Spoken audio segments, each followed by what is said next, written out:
ఇంద్రలోక భవనాన్ని ఈడ్చుకొచ్చి గదిలో మార్చి మళ్ళీ కట్టారో ఏమో మాయజాలము తెలుసు మంత్రగారడి తెలుసు రెంటి కన్న ఇది ఇంకోటేమో నీలాకాశం నేలాకొస్తే ఇట్టాగే ఉంటాదో ఏమో ఈ సంతోషం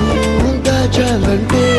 హృదయాలు ఓ వంద కావాలేమో ఇంతందంగా ఉంటుందా ఈ లోకం ఇన్నాళ్ళు ఈ మనసుకి తెలియాలేదే పాపం